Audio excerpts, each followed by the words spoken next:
recording. And I'm so, ready to roll. will we take multiple takes, do you think, or will we just one fluid thing? Up to you. I think we just do one solid one. Okay, and where's the camera just so I See, it's right can. there. Oh, Yeah. so it's So we're live there. Yeah. computer And I itself. got it set up on Omni. There. So that should pick us up pretty good there. Okay. Fire away. So, who are you?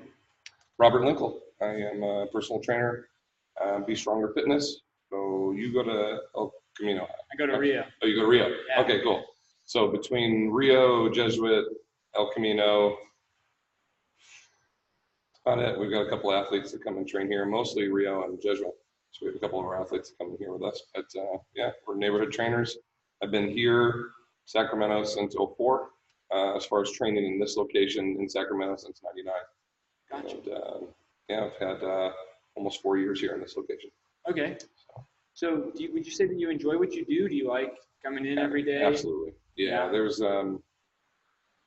you know, you get people that go to work, and then you have people that have careers, and this is a career option where you don't really feel like you're coming in to do something that is monotonous or boring or something you have to get done for the day because the weekends come in. Like, it's such a rewarding opportunity to work with people that are injured and help them get better, but also just making people stronger at what they do. Very passionate about the way that I do it and the process that we do. And it's very different from most trainers and what most do. I have a really different background from most of them as well. We'll get into that a little bit, but yeah, there's nothing really about this profession in the way that I've kind of tailored it that I don't enjoy. But it takes a long time to build a career path this way. Yeah. Just like any other job, you start with entry level and not all of it's great, but eventually you build it up to a point where it's just what you want. So there's the cliche, if you love what you do, you'll never work a day in your life. Would you say that Agreed. that fits you? Absolutely. Yeah, absolutely. So did you always know when you were going to be a trainer, like when you were in high school, is this what you thought you'd do? Or, have any of your interests as a high schooler translated to what you do now? Yeah, as a high school or even elementary school, I wanted to be a pro athlete. That was my goal. And once I retired from that, I was going to be a strength coach. And I wanted to work at universities, and I wanted to train pro athletes, and that was my primary intention. And as I continued to train myself, I was raised in Lake Tahoe. I was a discus thrower, hammer thrower, track and field, and just didn't really have a coach that had a great background in that. So I kind of had to put pieces of things together. But my strength training was kind of done the same way. I read a lot of books, and I got a lot of information from different guys that, my dad wasn't big into fitness or anything, but I had my sister's boyfriends and other guys on our team and their dads that were bodybuilders, and kind of pieced things together. So I didn't really know how to do any of it. So I just did it the best that I could, and ended up tearing my body up pretty bad. So learning from those experiences in my direction of I want to be a pro athlete, to I've injured myself trying to become a pro athlete, to a lot of the injuries that I have, the majority of individuals out there experience at some point. I can help prevent that or prolong those. And it's slowly just changed direction to become exactly what it is now. But if you would have found me 10 years ago and be like, your average client's going to be 65 and you're going to have 3 hip replacements and have gone through cancer twice and all, I would have been like, you're reading the wrong file, So things change, directions change, but something I really, when I speak to people, I want to deliver one intention, is that when you have opportunities in your life, you know who Tony Robbins is? I don't. Tony Robbins is like a motivational speaker guru. He's a billionaire. He's a super rich guy, and rich with content, rich with money. But he talks about how life doesn't happen to you, it happens for you. And it's one of those lines that stuck with me. And like, when you continue to have these experiences, you could say like, oh, poor me, I'm the victim of, a broken hip or of cancer or whatever it is, where you could also look at it and be like, this is an experience that I've strived through, that I've succeeded through, and I can go teach other people how to do that as well. And so life's happening for you. These are all learning opportunities, right? I'm going to learn from you today. You're going to learn from me today. And so we take that next bit of knowledge to the next step with everything that we do. A lot of people don't look at it that way. So you just need to be open to those experiences as they come. So 10 years ago, you say you're going to train old folks, I'd be like, no, I'm not. But now I look at this and like, who knows where the future will take me with this. But for now, I mean, this is my intention. Everything that I train and that I do and that I learn is all built towards working with this demographic. It just took a long time to get to that point. Gotcha. Yeah. So you said 10 years ago that you wouldn't have guessed you'd be training old people. What did you study for? You went to school, right? Yeah, I went to Sac State. So I was a kinesiology grad there, studied the human body, and got my bachelor's degree there. And then I started into the master's program, strength and conditioning there. The scheduling was really difficult for me. Classes were from 6 to 10 at night. And I literally train clients at 4 in the morning. So I would get done with class at 10. I wouldn't get home till 11 and get cleaned up and all that. I'd have to turn around in 3 hours and try to get up. So my first semester, I really struggled. And I found the United States Sports Academy, which is an online schooling for the exact same master's degree, strength and conditioning with an emphasis of personal training and sports science. And so I switched into that program. I could basically log in and attend school as, if a client canceled or in the middle of my day. And I was still training to be a pro athlete at the time. I was sponsored by Reebok and was pursuing the Pan Am Games and Olympic trials and all that. So scheduling wise, between my personal training as far as clients goes and then my training of myself and with school, it just worked out really well. So 2008, I had my master's degree in sports science, personal training, undergrad in kines. And then I have 3 certifications with the National Strength and Conditioning Association. So I'm a personal trainer, strength and conditioning coach with them. And I've had 15 years now of continued education with them, where not only do I attend, but I also teach it. So your degree's positioned you well for what you do now. Absolutely. Yeah. Okay. Yeah. But I would say that most personal trainers don't take the education route that I took. The intention to be a strength coach originally, but things changed. Doesn't make me better at my job drastically. Like most trainers you go out and find, they're not going to have degrees in kines. They won't have master's degrees. Number one, I think I know 4 trainers that have master's degrees, and 3 of those are not in anything fitness related. So it's a little bit unique to find that. And in some cases, they were strength coaches or they were teachers, and then they retired and they've become trainers on the side. Where this was my intention, for the last 10 to 12 years. So do you find that your degrees allow you to help people more effectively than if you didn't have them, Absolutely. or to advertise yourself better, or both? Yeah, I mean, having a greater depth understanding of how the body works, the mechanics that come into it, how to rehabilitate it, how to make it stronger, how to anticipate what movement mechanics are going to hurt people, which ones are going to make them better based on what injuries they already have. You can't learn that real efficiently on the fly, just watching someone else do that. So if you don't have a great understanding of levers and mechanics, if you don't know the human anatomy, origins, insertions, actions, all the musculature is in there, you won't understand how it works when you go to train it. And so when we talk about movement patterns and different training components and different modalities, when you talk with strength coaches or professors about that, they're like, yep, I'm with you. But when you talk with, the general entry level trainer, they haven't learned that yet. And so there can be a really big gap in there to learn. And unfortunately, 90%, 95% of trainers out there, they don't have that information yet when they start in the industry. So they're continuing to work with clients without really being armed for the job appropriately, in my opinion. Yeah. Yeah, exactly. So did you find what you studied to be interesting, or was it something you just did so that you could do what you wanted to do to help people, or did you enjoy it? Obsessed with it. I mean, absolutely obsessed with it. Yeah. I want to know, my whole thing is why. I have to know why. Yeah. If you tell me we're going to do this workout, here are the 3 things that I picked. My next question is, why are we doing them? Why are we doing them in that order? Why are we doing these volumes, reps, sets, tempos, recovery periods? What are we doing all that for? Because I want to know what your intention is. If you're just picking stuff, if you just saw it in a magazine, if you think it'll be challenging, all answers, but to me, not the right answer. I wouldn't just pick recipes and throw them together and hope that it creates something good to eat. You come into it with an intention. There's a direction. You're mindful with each piece that you put together. It's the same thing here. And some people go, oh, you're a little dramatic with that. I'm responsible for your body. And now that's a pretty big responsibility, right? So, I mean, we're going along and I'm having somebody that has L4, L5 herniations in their back and they're doing below parallel deadlifts or squats. I'm asking for them to get hurt, Yeah. But if you don't know that, if you don't know that intention and the direction, how that's all going to come out, you just roll the dice. You just go for it. So you have to have a recipe for all that stuff. And that's what I teach other trainers is I try to teach them recipes, philosophies on how to train, how to put those things together. But I'm just obsessed with that stuff. And fortunately, our industry is full of research that's always being done on finding better ways to train. So I've always got a funnel of content that I'm always trying to go through and find better ways to do it. So will you like study in between when you're training people? Yeah. Do you go home and read the latest articles? Absolutely. Yeah. National Strength and Conditioning Association, the NSCA, they're great with that. They have 5 different peer-reviewed journals. I've been published in one for 5.5 years now on a regular basis in the Personal Trainer Quarterly.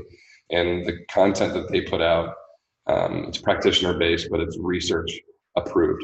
So if you don't have good quality content behind what you're producing, they won't publish it. So it can't be anecdotal. It can't just be like, here's what we do here, it works for us. It has to be proven. So I'm not a researcher. I don't do research with my clients where I'm like, we're going to try training this way for 12 weeks and then I'll write a paper about it. What I like to do is let people who are really good at that do that, and then I'll read their content and I'll apply it, because I'm a good practitioner. I'm not a researcher. And so I want to get as much of that information as I can and let it funnel into the people that I work with. But a lot of times I get a brand new client that has an injury that I don't know anything about. So it's back to the drawing board every time. You're always finding something new. So is that what kind of keeps it fresh? You said that this job, it's not monotonous. You come in and it sounds like you're doing something different every day. Every day. Develops. Yeah. Every day. I get up at 1:45 every day. I'm here. I live in Shingle Springs, so I've got a 40-minute drive down, 30-minute drive to get down here. So I get up, leave the house by 2:30. I'm here by 3-ish. And then I program and write up all the boards. I'll have 5 or 6 different board workouts that we put up every day. And it's programmed specific to each demographic, each group that I work with. People with hip issues, people with back issues, ones that are here for fat loss, ones that are here for pure strength gain, ones that are here for ADLs, activity of daily living, being able to just function on a daily basis. So I write all that up. And then by 4 o'clock, we're ready to open and we start training our clients. And I'll have anywhere from, 30 to 50 clients a day that'll come in from 4 until about 11. And so we train them in small groups, like a little platoon or a little team of people that come in. And each one of them, even though they're all here training at the same time, each piece is tailored for each one of them. So there's a lot of research that goes into each person, a lot of programming that we put on the board for each one. And then I kind of call it like a general command. I'm the general and I just sit back and I command each thing as we go. And we kind of teach each piece as we go through round 1. And then they've kind of got the feel of it and they go and I can step back and let them practice it. And then I'll just kind of coach and cue pieces of it as we go through and they master this workout throughout 3 or 4 rounds or 45, 50 minutes of work. And then the next time they come in, a whole new lesson plan. We never repeat the same workout. And we just continue to challenge their bodies that way.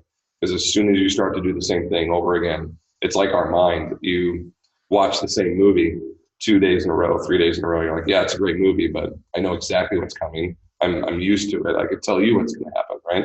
We need a new stimulus. And our body is the exact same way. What's the next thing? I got to get something to invest in. What's the next piece to learn? And so it's just a constant pursuit of that information. Right. Yeah. So we talked a little bit about your education, your interests. How did you get to like this job? Mm-hmm. Where were you at maybe the beginning of your career? And then how did you kind of use your experiences to get to here? It's a fun story. When I tell this to other trainers, it gets a big laugh because I went into a YMCA to apply for a front desk job. And at the time I was very, very fit. I was training to make a team, and I was 5 or 6% body fat and 240 and the guy's like, you look really fit. We need a trainer. Can we hire you? I'm like, I don't know how to train. I train me. And he goes, it doesn't matter. You look great. And when they hired me as a trainer based on what I looked like. And so I didn't know what to do with people. I just started having them do what I did. So we did box jumps and cleans and snatches and kettlebell swings. And they didn't get any better. They got more athletic, but we weren't improving their injuries. So I got very frustrated with that and trying to figure out like, how can I do this better? Someone's got to be out there to teach me, right? Didn't have a mentor or any of that. So I ended up leaving. I was in Arizona at the time, trying to go to school at ASU. Came back here to Sac State and got hired at a country club, floor supervisor, which is like gym slave, cleaning equipment, doing all this. Eventually worked into a training position, had a mentor, had some people that gave me some direction, great information from the NSCA. Here's what you should do with your career path. And then eventually became an employed personal trainer versus an independent contractor, which means you're on your own. You just rent space. So I was employed there, was able to learn under that management. Eventually got to a point where I was ready to leave because I wanted to expand. And they said, well, we don't want you to go. What do you want? And I said, I want my own space. So they gave me a budget. They gave me an opportunity to borrow money and to open my own space inside the country club. So we created a strength and conditioning room there and started training teams and some of my older adults in the morning. That went really well for a while. I was eventually promoted to the fitness director. So I was running strength and conditioning and the fitness department and managing all the trainers. And at the 10-year mark, was looking at this going, we're having good success. This is going well, but I'm not making a future here. I'm just paycheck to paycheck. So in 2014, took out a loan and opened our own spot. Opened this spot. You bet on yourself. Yeah, and it's super scary when you first do that. It's like, I hope this works. I had 52 clients. 50 of them came with me, which I was really surprised, pleasantly surprised. The two that didn't, they needed childcare, and we didn't have that to offer. But it was a great move. You borrow 60 grand to buy equipment and stuff, and you think, boy, my butt's on the line here. Yeah. And 3 months in, we were doing great.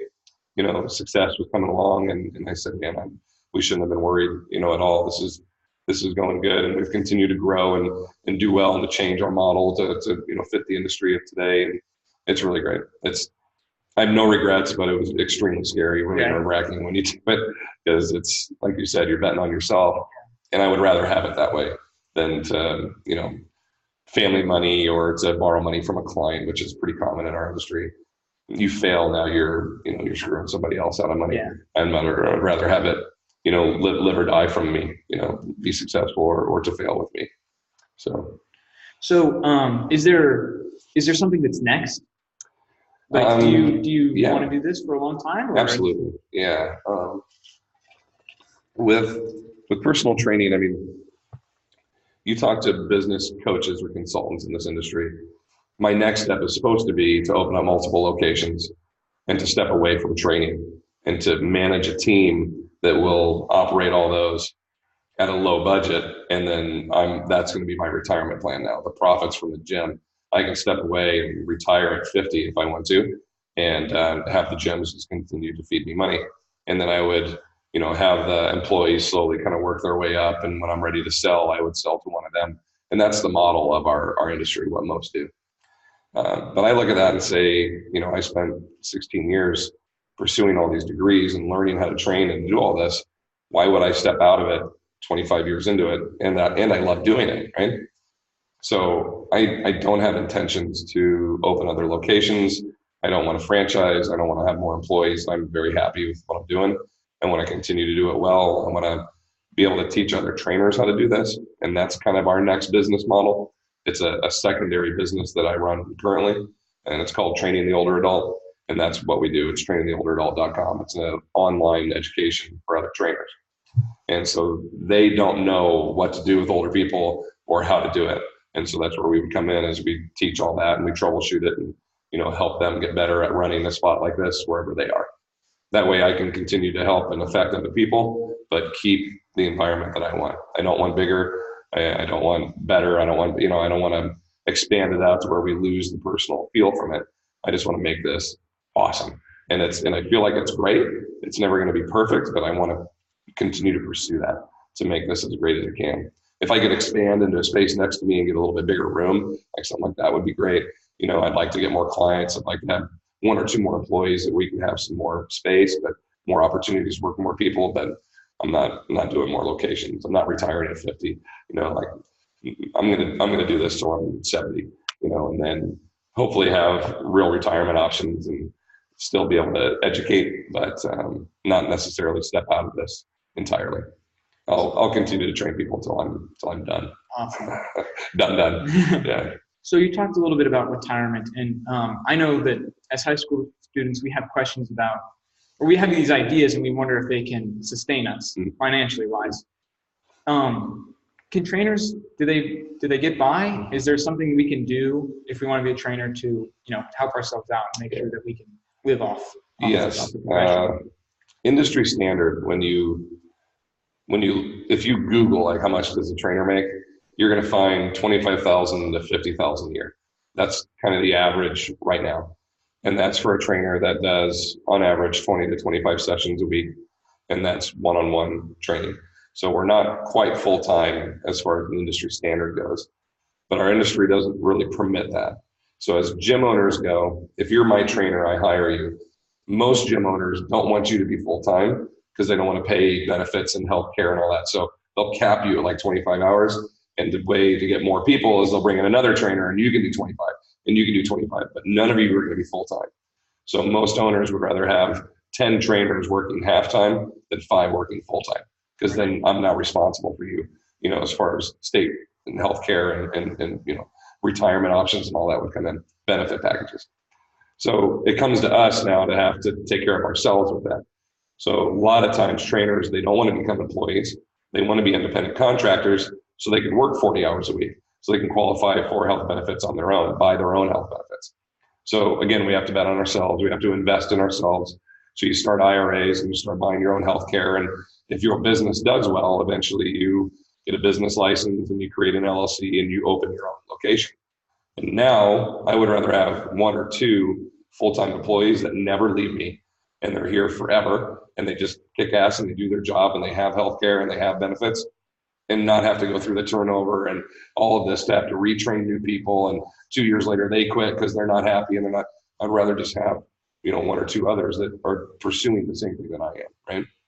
So if you get that mindset and you pursue that direction, yes, you could have 40, 50 hours a week of training, but or let me rephrase it. You could have 20 or 30 hours a week of training, but work with 50 or 60 clients during that time. And so now you can make $100,000, $150,000 a year, a gross income, right? Which would be in California, 75,000, 80,000 that you would net. And if you continue to do that for years on end, I was telling you I train 40 or 50 people a day, and that's in 5 or 6 hours. So I'm averaging 70 clients every hour, right? So you have to build your skills and your craft to be able to manage that many people and have them leave every day going, this was worth it. This was worth $25, $30, whatever it is that each one invested. And in the beginning, if you just set it up like a boot camp, and they're going to pay $9 because that's what it's worth. That's what you get at, rec centers, YMCA's. The trainers don't know how to do that yet. It's not that they're not any good, they're just not there yet. So you build your craft, you charge what you're worth, you can make $100,000 a year, $200,000 a year. We have trainers that are, not celebrity trainers, but they're working at a high standard in this industry, and they're making $500,000 a year. It just depends. Like, it's across this huge spectrum, but it's the same as most industries. The longer you are there and the more time you invest in it, the better your income will get, the more opportunities you will have. The hard part is people think, I can just get certified and start making money. Then you're going to make $25,000 a year, $40,000 a year, and that's all you're going to get. We get trainers that they don't want to get continuing education. They don't want to continue to pursue and make things better and to evolve. Then your income won't evolve. It's another opportunity for you to invest in yourself, to bet on yourself. But most unfortunately in our industry, they don't do it. Is there like one degree or a couple of degrees that you strongly recommend pursuing if you want to take this path? Yeah, I think a kinesiology degree is fantastic. And kines, you could do exercise physical therapy, strength and conditioning, general human movement, biomechanics, and leverage system. I mean, there's so many options depending on the school that you go into, but having the understanding of how the human body works is only going to benefit you in this industry. And then beyond that, there's 65 certifying agencies out there, and there's probably 10 of them that are good. So you need an accredited certifying agency. And accredited means that they have textbooks and they have an exam, and you have to go somewhere and have it proctored, to go through the test. It's 120 questions of practical, 120 questions of multiple choice. So you're there for 4, 5, 6 hours to take this test, and it's legit. And then there are other ones that you pay, you take it online. It's 35 questions. They're all yes or no. If you don't get it, you pay another $25, and they give you the printout of what all your answers were. So if you don't nail it the second time, right, you're just not paying attention. But we don't have like the personal training police that come through and they're saying like, well, you got that cert, you're better. And then you got the one that was really hard to study for. You know what I mean? There's nobody that does that. And it's unfortunate our industry doesn't have anyone that governs it, because you have trainers that last weekend were selling health insurance, and then they got certified over the weekend, and now they're working at a gym. And then you have others that, you know, they've committed their education and their life to this for 2 decades. And on paper, they are very different, but to the general public, they see certifications on the wall and a picture. And they're like, oh, that guy, he's got a couple more initials after his name, but that's it, you know? So it's a pursuit. It's the opportunity to self-market and let people know the difference. You know, we need to do that as professionals. So they see and they know how many years I've been doing this, what value I'm going to bring compared to anyone else. So the degree is big, accredited certification is big, and then continued education is huge. Because what we did, like 2 years ago, if you opened up my workouts, half of it would be like, this is embarrassing. You know what I mean? Like we were doing things 2 years ago that in the moment I thought were the right training techniques, were the best ways. But now research has shown us that it's not. And so today, right now, I train my people to the best of my knowledge, to the best of my ability. But 2 years from now, I'm in the same spot again. I could look back at today's workout and be like, shouldn't have done this and that, or, you know, this could have been better, or we could have got better results had I done this. So if you're not learning those things monthly, yearly, annually as you go through, then you're in an old mindset of how to train people. And so you're stuck in the old ways. You have to learn from people who have been there, they've done that, and they're still doing it now. Not just who've been there and done that. Because Jack LaLanne and Arnold and all these guys had great ways of training in the 80s, but that didn't work in the 90s. And then, you know, Fonda and, you know, Bob and Jillian from The Biggest Loser and all that all worked in the 90s. That's not working now today. CrossFit started all this back in 2000s, 2005s, high intensities, overworking people, volumes. That stuff doesn't work now today. There's components of it that does, but we're so much better at interval training now, right? So it's always evolving. So the education and the degree, the certification is great, but we have to keep learning the next step, or else we make ourselves irrelevant. Right. Yeah.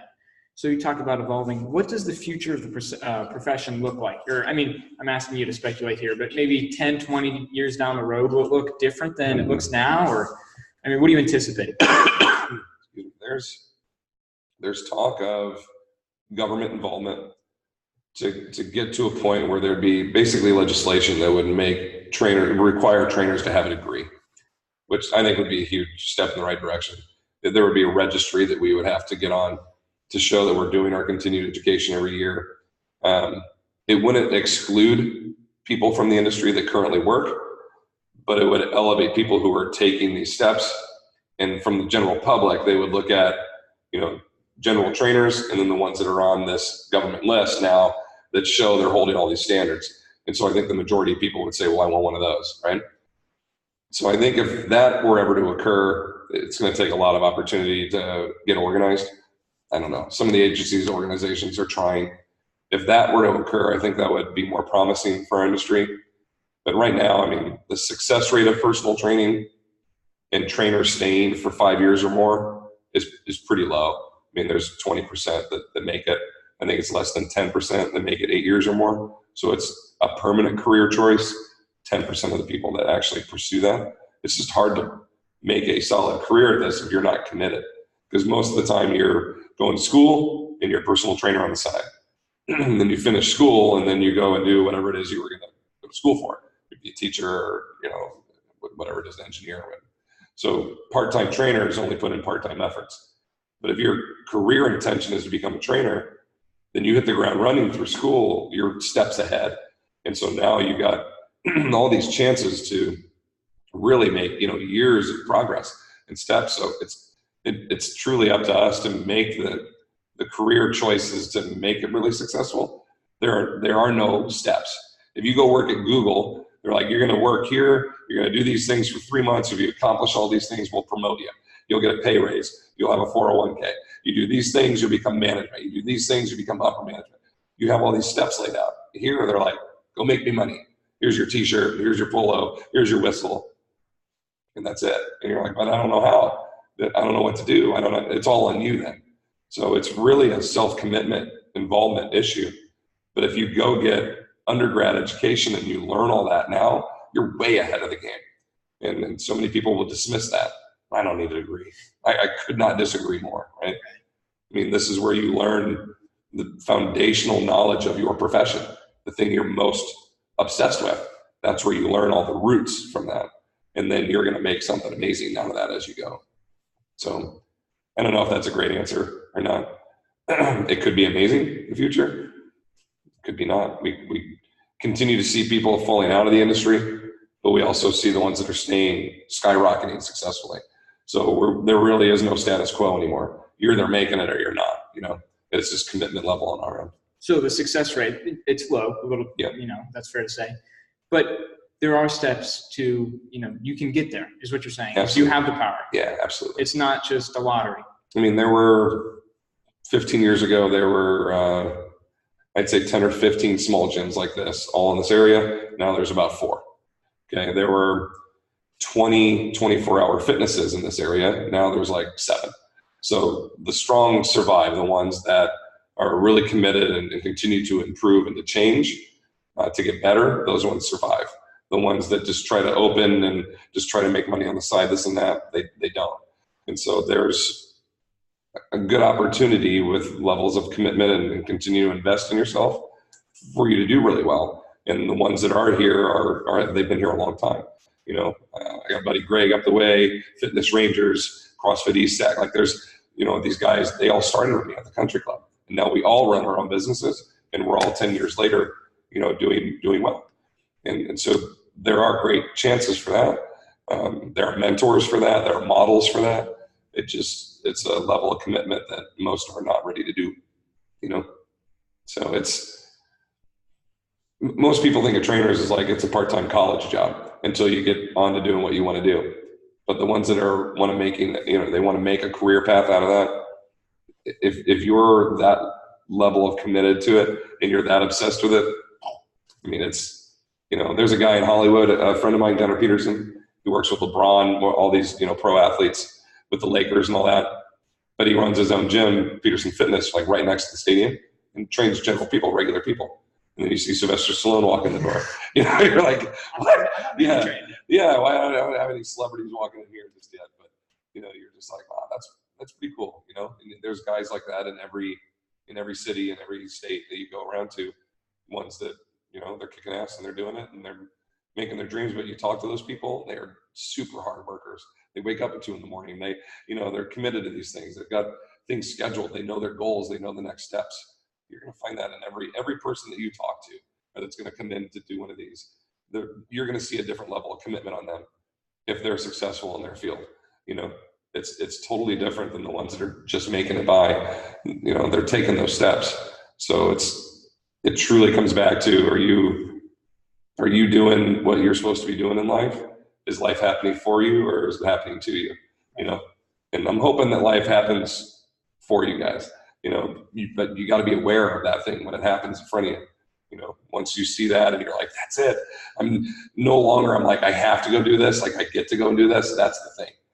You know, the word dharma comes up, you know, your intention in life. Like that's it. A lot of people don't find that. They don't have the chances. They're not aware to it. You know, you need opportunity. I hope you guys find it. So I got one last kind of cheesy question. Sure. Is there like the favorite thing about your job? You think about it. What's the favorite thing you like? My favorite thing is coaching and teaching someone to do something they didn't think they could do. And your mom is a very good example. Your mom would not pick up heavy stuff off the ground. And I got her to deadlift her body weight. So to me, I'm like, that's a huge success. But you go out to other trainers and you're like, you taught a 120-pound lady how to pick up 120 pounds. From trainer to trainer, it's like, you know, yeah, that's cool, that's respectable. But if it was like 240, they'd be like, whoa, that's fantastic. I look at this and I'm like, she overcame a mental block that picking up stuff off the ground is going to hurt her. She's got injuries. She has physical limitations she's overcoming.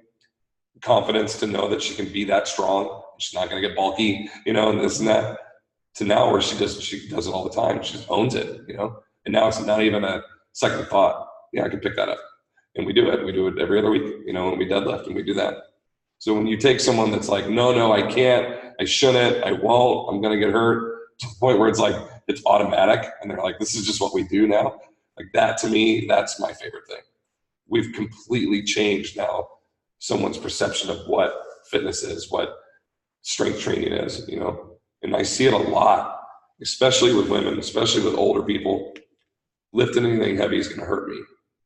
I need to sit down when I exercise. I need to lift light weights when I exercise. I'm not supposed to put my arms over my head when I exercise.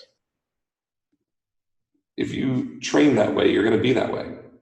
If you train to be functional and capable and able and confident, you'll result like that. So it's changing that mindset, and that's my favorite thing. That's awesome. Yeah. I really appreciate you giving me my time. Yeah, thanks for coming in. Thank you.